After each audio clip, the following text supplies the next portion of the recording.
Maybe we should talk I about mean, it. Maybe we should talk about the first scene where they're in the council. oh, and I think that's an interesting scene. Yes. Londo was throwing a fit about Jakar being absent and about Delenn being indisposed. Kosh is there, which is interesting. You notice that, eh? Kosh is now interested in what's going on in the council. Right. I think that's a big thing that he's there. But basically, 2 of the 5 main representatives are gone. Jakar and Delenn, and Londo's, got business he wants to attend to apparently, and so he's actually puts forth a motion to have them officially replaced, by their governments, meaning new representatives. To sanction them and have them replaced, yeah. Yeah, which I'm guessing is part of Londo, a little bit of a power play there, because then he's the one that knows more than anybody else. Kosh doesn't say anything, and then the 3 others are all brand new. So. Yeah. Yeah, it's funny because he kind of caused he half caused this problem, and now he's all. Well, he certainly contributed to it. I don't think he caused it, but he definitely he's got a big hand in it. Yeah. Well, he's a useful idiot. Well, we'll see where that goes. I don't think he's an idiot. I think he's. He's doing. He doesn't have much. He plays. He's not really worried about the fact that the reason Jakar's not here definitely is because of him, right? But he's more than happy. Yeah, definitely. The reason. Yeah, Jakar is out seeking answers to stuff, and as a result of his actions, or actions that he helped. Well, so Jakar they were in Sector 37, right? They went to go investigate. Right. Jakar Quadrant, yeah, that's where they were. So Jakar and some others in Narn Heavy Fighters, which are kind of larger on the larger side for fighters, right? Were out there, and they're basically being chased down by some other small ships. They weren't capital ships, and basically they're all going to get wiped out, and the other members of his team there cover his escape, basically, so he survives to report what happened. So they sacrifice themselves. Well, one of them actually pulls a kamikaze move, right? Which actually did work. Mm-hmm. Did you notice that? It did. It did work against that ship. Yeah, and the ships. And he didn't even have to go to light speed to do it. No, he didn't have to pull what's her name? Honda? No, it doesn't matter. We speak no such name here. the that movie doesn't exist. Right. What was her name? I don't remember. It doesn't matter. She was nobody. From record. Yep, I agree. Anyway, so Jakar does show back up, and correct me if I'm wrong. He goes in and sneaks back in, and then that's when we see him talking to Na'Toth, right? Somehow he made it back on board, and nobody knows he's there yet. Because he's in the room. He's like, that's close the door. It was like, how did he get in there? How did he do that? He's probably got all kinds of black market connections. He didn't want anybody to know he was back. And we did mention that there was the new Na'Toth. So there's a new actress that's playing Na'Toth at this point. She's got a higher pitched voice. Yeah, she was noticeably different to me. Yeah. Her face structure, her facial structure is different. The eyes are a little different. Yeah, she did have a good scene at the beginning with Londo. Londo said something, kind of challenging her in the council, and she just kind of looks at him like, whatever, which was good. But Mary Kay Adams, yes. Yeah. What do you guys think? Did it stand out to you? Yeah, it's a noticeable change. I mean, you have the benefit of the prosthetics to hide some of it. So that's an advantage.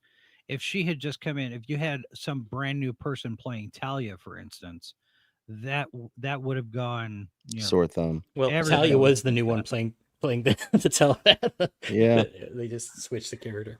That's true. Yeah, they recast the telepath, but it was a brand new character instead of her stepping into the role. Right.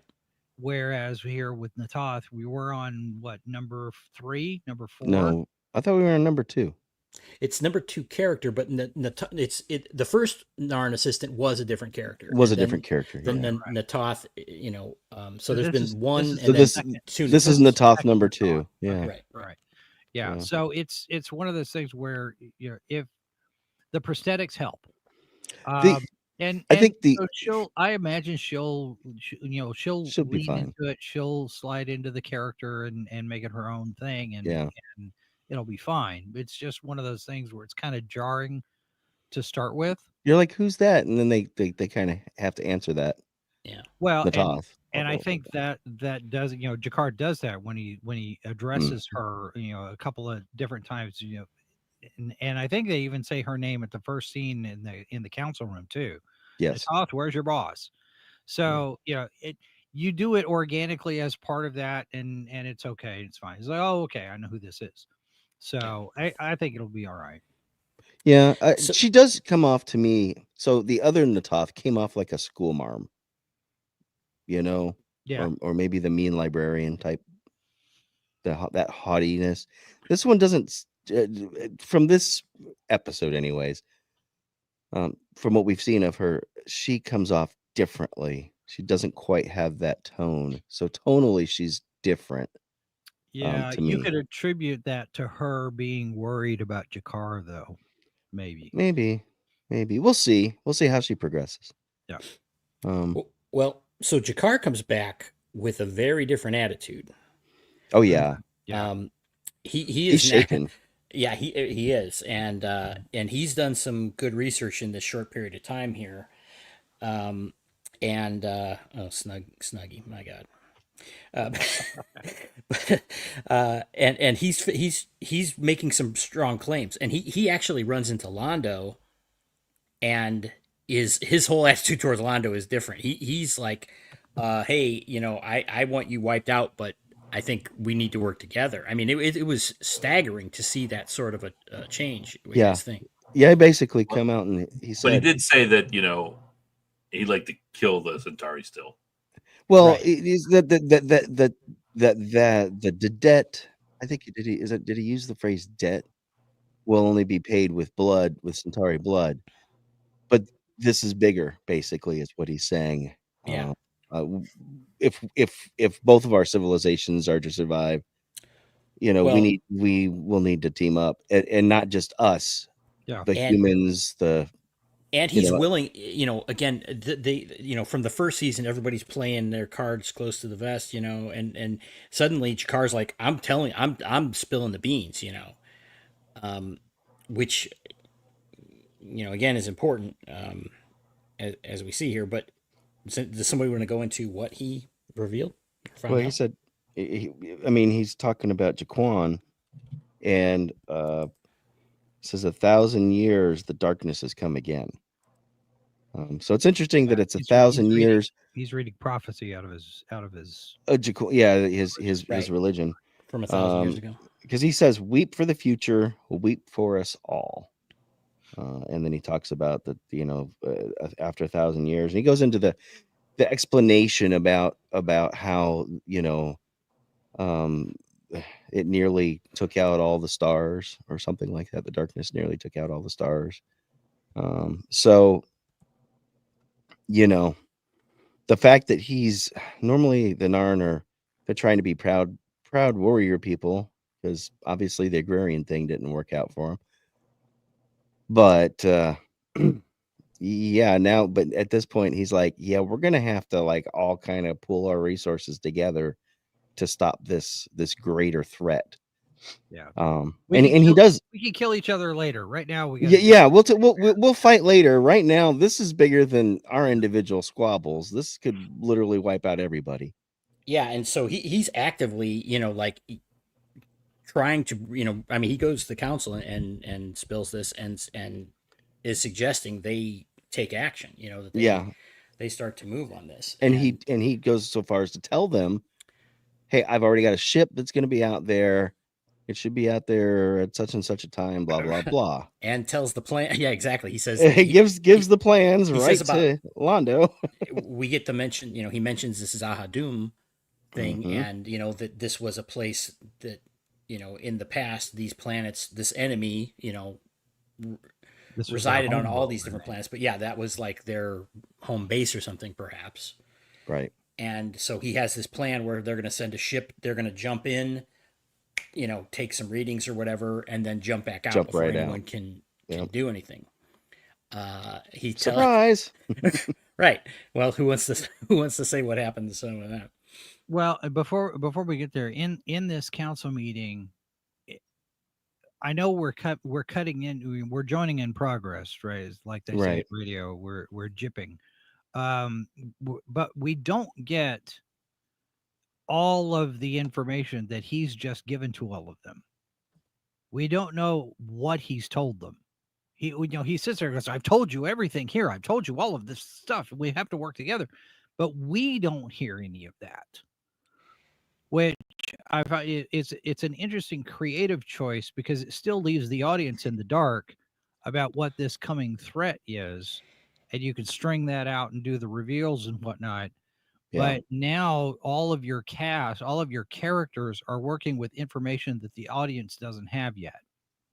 And I also get the sense that they don't necessarily believe it because he's referencing like his religious books and everything. Right. Yeah. And, he's very convinced of it, but Yeah. it's not clear that they are. And Sheridan's like, "Okay, well, what do you want me to do about it? What are we supposed to do with this information? Because like I said, there's nothing is verified yet. We don't actually know anything. We just know what you're telling us." Right, but that's why and then he's like, "Well, I'll prove it to you because I'm sending a ship to do that." So right. he's got all his ducks in a row. He's not just waving his arms about this. Yeah, he says it threatens everyone, and except maybe the Vorlons. he does kind of make an exception for the right. He's like, "Yeah, I don't need because I don't know. The Van Vorlons probably already know who this is."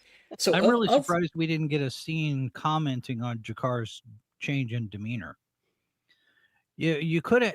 I mean, if Sinclair had still been there, maybe we would have gotten something between him and Garibaldi or between him and Ivanova. Man, Jakar's really exercised about this. He's acting so completely out of character. But we don't get that. We don't get that commentary. The crew noticing Jakar's change in attitude, because up until this point it's been Narns for Narns, and we're gonna be the ones that win out at the end, and he's in your face a lot. And now here he is, hat in hand. He's like, "Oh, we got to work together because this thing is coming." It's it's right, a complete 180 for him, and nobody comments on it. Right, and it doesn't appear to be, and this is really to benefit me, Right. Now, it's not a scheme. Right. Now, importantly, of course, here we saw that Londo had a little short scene where he met with Mr. Morden again. Yeah. And he explained, he seemed nervous, like, this isn't going to get connected to me, meaning the destruction of Outpost in Sector 37, the Narn Outpost. And Morden assures him, "Oh, no, this will never be traced back to you, but you're benefiting from it because you said it was going to happen," kind of thing. So Londo gets the best of both worlds, and he says, "Just one little thing, as a favor, part of our deal is let me know anything you hear about any goings on in the Outer Rim, no matter how small it might seem." Well, then, of course, Jakar tells them about all this, and Londo reports exactly the plan, the Narn's plan, to Morden. Which obviously, Jakar figures out that it had to be somebody here in that meeting. Yeah, you're skipping what happened, but well, yeah. Go ahead, talk about that. I was gonna say, so the ship, this was a heavy cruiser, I think, comes out. Cruiser. Yeah, I think it was a cruiser. Yeah, like comes through the gate, or through the jumps in, and as soon as they're there, the shadow ships attack. They're already waiting for it, and 2 hits and it was done. Like the first hit disabled it, like a hit cut right through the middle, and it just boom. Yeah. So clearly no survivors. Right, and but they do get a report that the ship was destroyed. Yeah. How do they know that? Yeah, that's a good question. whether they were supposed to check in or there was a beacon or something. They knew where they were going, and No, apparently but- there's a cooldown coming out of a gate. But how exactly does that? I mean, were they in contact? Now we know that you can send a signal through a jump gate while it's Right. open, but it wasn't open. Well, There wasn't anything behind them that was still open. It But closed. they didn't know where it was going, and it What- never checked back in because it was supposed to come in, well, do its readings, and jump right back out. So, but they it do must have a have story missed about it though. They because they have a theory on how it got destroyed. It was some kind of malfunction with the hyperspace Right. gate. Yeah, So but again, how would they know that? yeah, it's because not the gate it's was not closed? explained. Right. See, But and that was the other thing Minnie and I were talking about with the hyperspace, the way hyperspace works in this show, because in some places they do the hyperspace and they come in and they do it without a gate. Whereas you've got a jump gate there next to the station.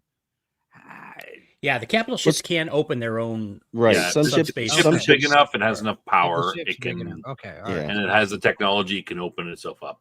Fighters smaller know. ships. I Yeah, think smaller probably around the ships. cruiser level. I think that's what they're kind of suggesting. Yeah. Cruisers can do it. Anything smaller, no.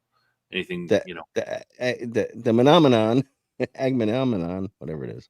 Agamemnon. I think that one can create its own, can't it? Yeah, capital ships. I Capital, think yeah. pretty much all of them can. But anyway, so they like Jason points out, they didn't really explain exactly how that happened, but they do have a story that came through that it was destroyed due to some sort of mishap. But then Jeff, as you were saying, G'Kar, is like, quickly realized it's like the only people that knew are the ones that I told about this, and then he kind of. Mhm. Kind of goes mum then, and he says something like it's all Well, too late now. or Sheridan something. goes so far as to say, "Are you suggesting something, or what are you suggesting?" they know. And he's that, like, "Nothing." Uncharacteristically, right? Another where instead of being like, "No, it's Londo," Yeah, right. he just keeps it quiet. Well, at because that point. I guess you would think that he knows, and he's so shaken from what he's seen that if Londo and the Centauri are in bed with these shadow people, that does not bode well for anybody. Yeah, I don't think he's put that together yet, but he did quickly realize that someone leaked, right? There's Yeah, the information got out, and the shadow acquired it.